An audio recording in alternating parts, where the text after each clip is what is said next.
Hello and welcome to Resilience and Relationships R&R. I'm Stephanie Olson. I'm here with Rebecca Saunders. Yes, and we are so excited to have Dr. Greg Linkowski with us today. Dr. Linkowski, Greg, what do you prefer to be called? How about Greg? Make it Greg. short and Okay. sweet. And We can do that.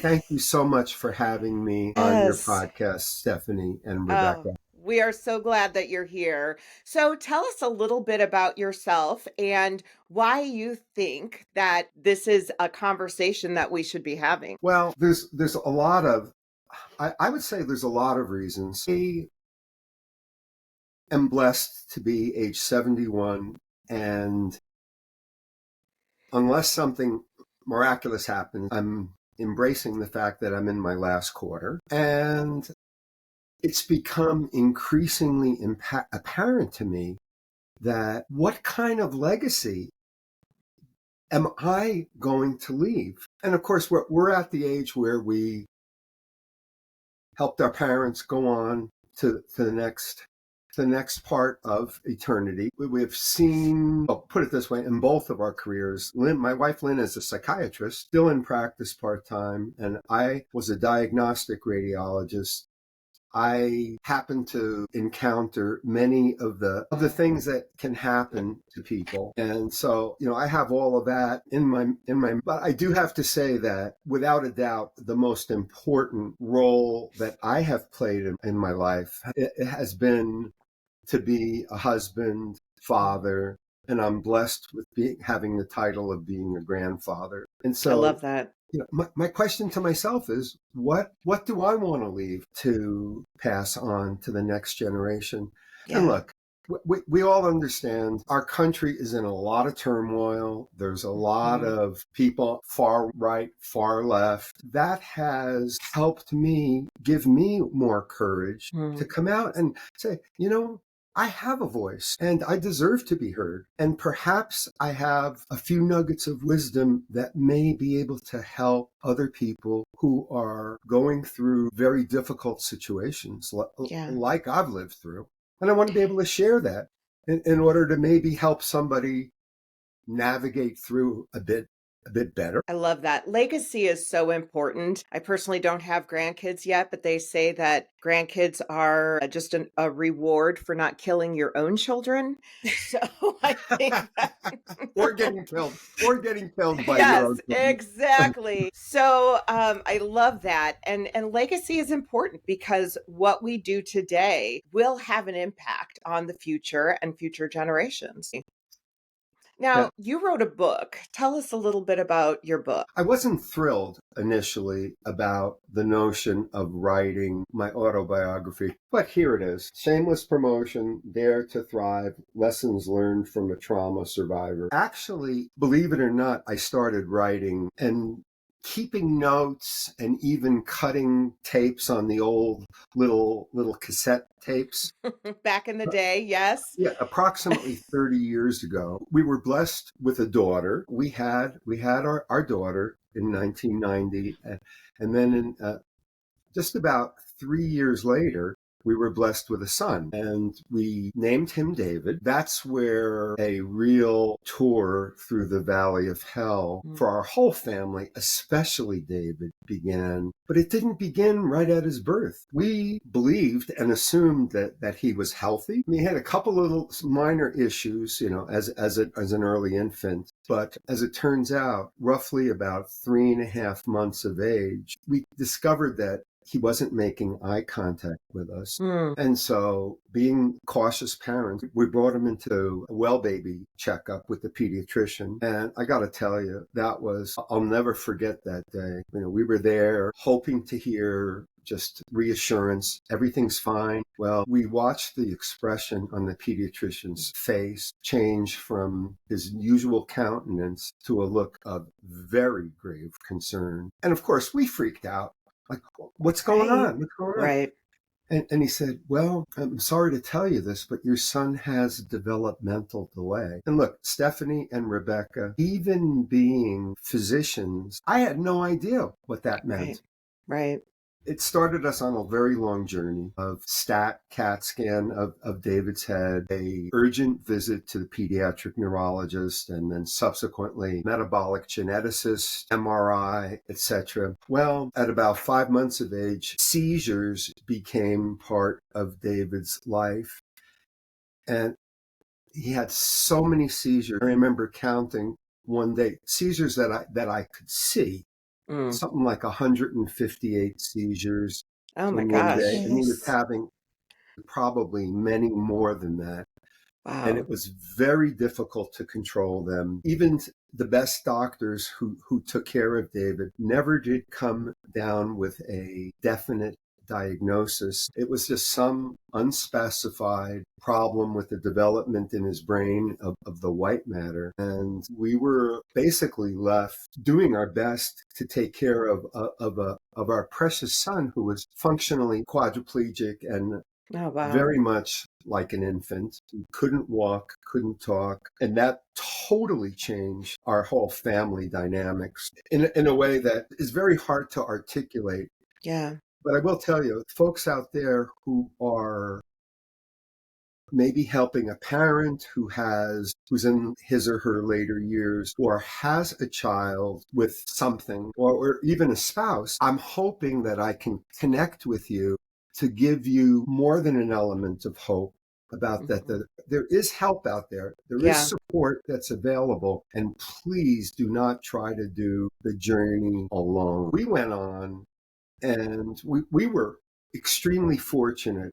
I mean, being doctors put us in the category where we had the ability to have connections and making sure that we got the best of care that we could get. But we also learned that we had to really advocate for Mhm. our son. And even being in the medical system, some of our experiences were very painful. And so I've arrived at the notion that you have to fight like hell Yeah. to support those who you love, including yourself. That's a really excellent point. I think when we're talking about, especially in the medical field, because as doctors, you were questioning things. So, for the majority of us who are not doctors, we still need to strongly advocate for ourselves. And if we can't, we need to have support systems around us who can advocate because it is so true. And I think there are a lot of stories. I have one as well, where if you don't advocate for yourself, there could be real serious repercussions of that. So, yeah, I appreciate that. Yeah. And also the importance of making sure that the healthcare team who is taking care of you and your loved ones, Yeah. that they're on your team. I put a lot of trust in God, and I know God helped pull us through. I think it's so important to have some grounding in a faith walk. I'm telling you what has worked, what has brought comfort. And there's nothing like having a loving, caring network out there. And people often can find that at church, at a synagogue, at a temple. And it's important to have people who are on your side. Yeah. And there's also so many groups out there, support groups, therapy available. So again, returning to the notion, don't try to do life alone. And I'm Right. talking about even people who think they got it all together. Because if you do, good luck, because you haven't had enough seasoning, really. We were very fortunate to be able to afford having a live-in nanny for the vast majority of David's life. And so he was able to be home with us. Now, that was a blessing. And it was also, I'm sure, really difficult because his older sister did not get all the attention and recognition and love that she needed. And as it turns out, David lived from 93 until 2002. I'm sorry. And part of me, this may sound really morbid, but part of me can't wait to rejoin David Mm, up in heaven, because I hmm am totally, totally convinced that's where his eternal destination has been. And in your book, I love this. You talk about weaving together a tapestry of childhood struggles, family secrets, and hard won victories, and really the trauma and addiction and survival that you had to navigate. Can you share a little bit about that? sure. And then our son Sammy was born, I believe it was, oh God, I got to be right, 97. But he was born about 4.5 years roughly after David was born. I believe that at least as the father, I unknowingly probably placed more on Sammy's shoulders than really what would have usually happened if he was simply the third child. Our hope and dream for Sammy was that he would grow up, find the right girl, and marry and have more grandchildren with which to fill our lives. And of course, these were our hopes, our dreams, Right. our fantasies. And then we found out when Sammy was about 15 that he happened to be gay. In essence, there's kind of like a trifecta of reasons for me writing my story. There was a chapter, there are 2 chapters devoted to David, which far and away is the main reason why I did write our story, because I think it's a novel story, and the fact that we also just celebrated our 42nd year of marriage. Oh, wow. Not very Congratulations. many. Congratulations. Thank you. Not very many couples remain together Yeah. after going through a situation like we all went through. Yeah. And I'm very grateful that Lynn and I, although do we have it all together? No. Do we love each other? And are we both fighters and with the will to carry on, and we do not give up? Right. Those qualities are priceless. And at this station of life, I mean, I've told Lynn, I'm with you to the end, and I'm going to be with you. That's the best thing that I can do right now, is be available and be accountable. So Sammy, I had to have a come to Jesus time in order for me to be able to accept who Sammy is, and also to deal with my own biases, which were really there. And I've gotten to a place where I realize I am not the judge. I'm not the judge and the jury. It's up to me as a parent to love my children. And at this point, I don't offer advice unless asked, because it really is about letting go. Well, I want to ask you a question about that, because you said something that's really, really important. You know, when we're talking about things like human trafficking and we're talking about grooming and people who do harm, there were 2 things you said that I think are important to just kind of talk about briefly or hit on.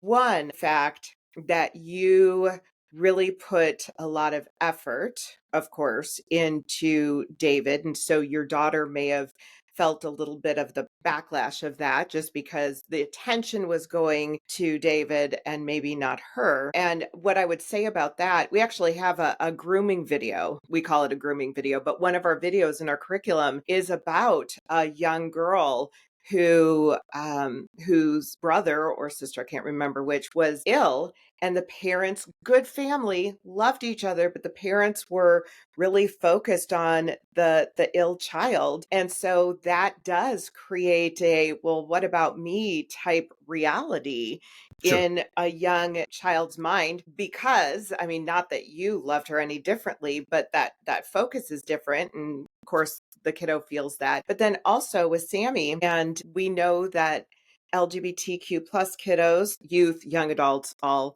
are more susceptible to human trafficking. And so both of those things that you're speaking about just speak so loudly to how, as parents, it is so challenging, because the things we do and don't do affect our children. And yet we're doing the best we can with what we're given at the time we're given it. And so I just appreciate you sharing those things, because they do impact. Yeah. And I think one of the beautiful things too is the way that you're talking about your family, your love for them, and to even say, you know, some of these things did not go the way I expected them to go. And maybe I didn't do things completely perfectly, but that love never changed. And I think that's a beautiful thing.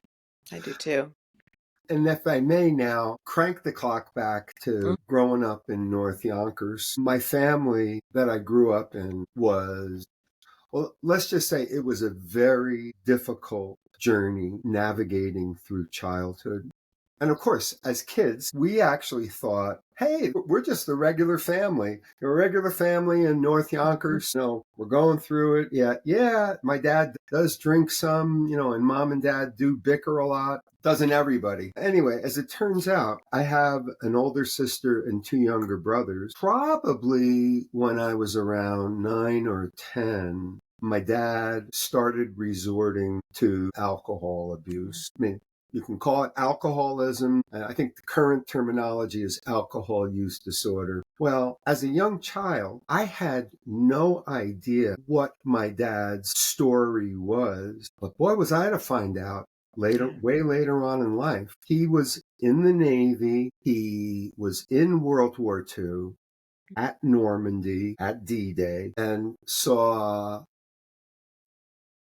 battles and on at least 3 different fronts. And I am sure Dad had just a very bad case of untreated post-traumatic stress disorder, Yeah. aka PTSD, Right. which wasn't even, I mean, it wasn't popular then. Right. They We called didn't know all the things. Right. shell shock, battle fatigue syndrome, Mm-hmm. get over it.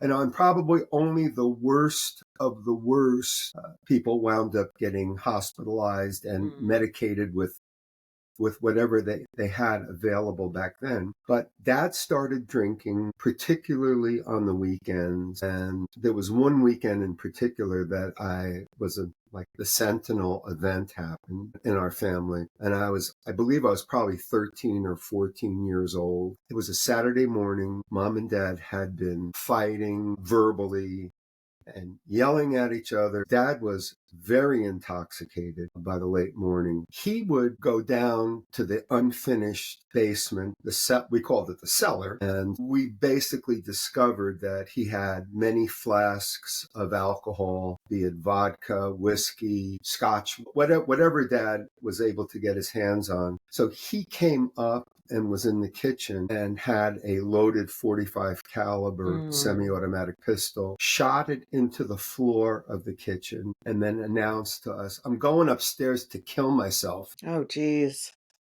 And I can't tell you how that short movie has played Yeah. and replayed I'm and sure. replayed in my mind. The really good news is, and again, God was in the details. My mom, one of my brothers, my sister, and myself charged at Dad when he was walking up the stairs, stumbling up the stairs. And I was successful in wrenching the loaded gun out of his right hand. Well, did we get any type of supportive help or anything, or even able to talk through this as a family? No. That episode helped inoculate all of us with completely different paradigm. And how terribly sad in that we all have had different struggles in our lives. And I'm not here to showcase anybody else's challenges except for my own. But I can tell you that I've spent many,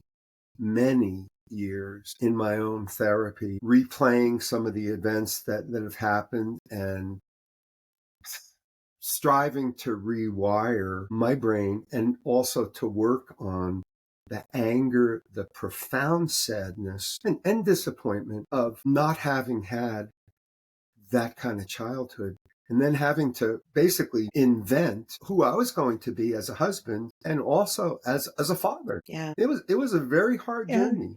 I'm sure. Well, my guess is too that certainly back then and still some now, so many families, that was not something you would even talk about. Once it happened, we're not ever mentioning that again. Was Right. that your story? Absolutely. I mean, Hmm. and it was like the elephant under the carpet, which was a pretty big elephant and very hard to Yeah. pass by and ignore. Yeah. And it also played into my decision initially to become a physician. I had gotten a hold of this book entitled The Making of a Psychiatrist. Hmm. when I was probably like around 15 or 16. That was what I believed I was meant to become. That dream and that vision I kept. And amazingly, I was accepted into medical school. And for the first couple of years of medical school, I thought for certain I'm going to be a psychiatrist. I just didn't understand the why. Hmm. Why would you pick psychiatry, Greg? And I was naive to really having introspection. But as it turns out, in my third year of medical school, I was assigned on a locked psychiatric ward for my psychiatry rotation. One weekend, a patient committed suicide on the locked ward. Wow. And I have to tell you, that following Monday, when I got into my rotation, I found that out, and I'm like, there's no way I could become a psychiatrist. Yeah. So I was left, what am I going to do? I mean, I was beginning to question, am I a misfit here in medical school? I mean, here I worked my tail off in college to make the GPA, and did okay on the MedCats, and, jumped through all the necessary hoops. And there I am wondering, what am I going to do in this entire field? Until one day, a very dynamic professor back in New York gave our medical school class a couple of lectures about radiology and about what the benefit that it had to offer patients. And I have to say, I fell in love with it. And I'm not entirely certain, even to this day, how God gave me the ability to be able to extrapolate images. But I do know that I happen to really like anatomy and pathology. And sidebar benefit, probably from my family, is I'm able to hyper concentrate, which is a really good quality when used for beneficial purposes. But I'm able to look beyond and get that corner shot, get that very subtle finding, which helped make me one of the best, for which I was so grateful. And I had a very, very lovely career, by the way, which I exited at the top of my game at age 60. Oh, wow. Because I had had... Young. I had had my fill, Yeah. We'll go out on top, right? Definitely go out on top and be able to explore other areas of life. Yeah. Because medicine is a very demanding mistress. Yes, I'm sure. So going back to legacy, when you talk about all that you've gone through, all that you've endured and overcome, what is the ultimate legacy that you want to leave? Well, can I quote from the back of my book? Okay, Of course. Yes, Yes. please. Extra promote yourself. Exactly. Dare to Thrive reminds us that while pain is inevitable, it doesn't define us. Through forgiveness, which is so important, perseverance, and unwavering faith, we have the power to transform our wounds into wisdom. I love that. I don't think I can say things any better than that. But in many ways, I mean, look, life's a bitch. Life is tough. One extremely important thing is, what kind of attitude am I going to have as often as possible? And there's a fellow named Charles Swindoll who talks about attitude and being a choice. Well, I'm here to tell you that not every day is a great day, but I am doing my best day by day. And I ask God to direct me in helping me do the next right thing. And pretty simple, but that's what I myself am striving to do. And also to continue to learn to love not only myself, but my wife, Lynn, my children, grandchildren, and even other folks that I meet, like even at Costco. Just a smile and even hello. It's so important to show love that God has given me. And also just give that out liberally. Hmm. and also do my best to walk at the same time in forgiveness of self and others. Yeah. And you just never know what a smile or kind word will do for somebody Yeah. else. And that's huge. And I love what you're saying because I feel like as humans, we tend to want to be in control of a lot, Mm. right? But in reality, there's very little we control in our lives, but we can control our responses. And I think that's so important. At this station of life, I mean, truly, for me, it's about letting go. And I'm also even talking about material things. I take a lot more joy out of giving stuff, some of the stuff that I have away, and being lighter, and also realizing that, hey, thank God I'm still alive and both of us are still in reasonably good health. And I just want to enjoy the rest of the ride and facilitate bringing some joy into our family and beyond that. What would you say to somebody who, I think of the story of your dad or, some of the people that we see in the work we do. What would you say to somebody who just feels like, well, that's great for you, but I don't see any goodness in my life. I don't see any hope. I don't see any future.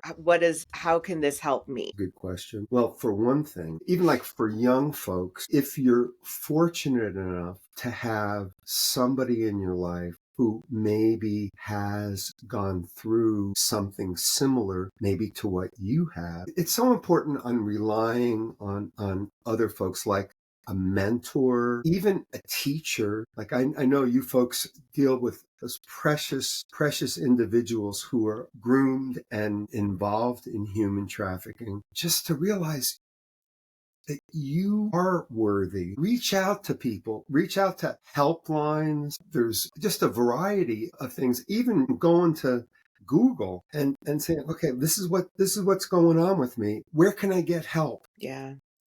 And there are sources out there, but again, it's a mistake to strive to do life alone. Yes. I wish I had more wisdom than yeah. I love what you're saying, and I think we can take the same thing and kind of turn it around to what we can do for others because I I grew up in trauma, Mhm. recovering alcoholic, depression, suicide, all the things, drugs, all the things. Right. And somebody asked me, "What was the difference in your life than some other people who don't seem to make it out of that trauma?" And I said, it was a support system. I had a support system around me that I could count on. And I think, what you're saying is so important because we can be that for other people. And that's where being that safe adult or that's where being that support system for others is so incredible because we can plant those seeds that can grow a harvest. And we may never Yeah. see what that harvest looks like, but we can be that one person who makes a difference in someone's life. Absolutely. And as we all know, there is no shortage of pain Mm. in this world. People do some things that people are capable of doing are Evil. very much so. And there really is good and there really is evil in this Yeah. world. And if you have a choice, why not? Right. And there is a choice. There is a choice. Yeah. Yeah. Wow, that is amazing. Well, I love I love that story.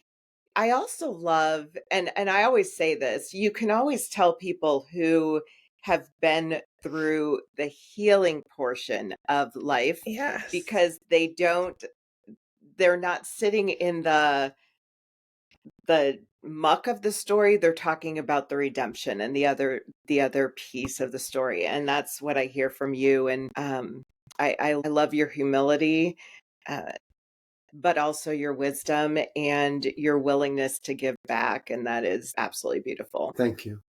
Yeah. Thank you. I so appreciate having been on the podcast with both of you. Yeah. Well, we Thank you appreciate for you. being here. Yes. Now, where can people find you? Where can people buy your book? All of that good stuff.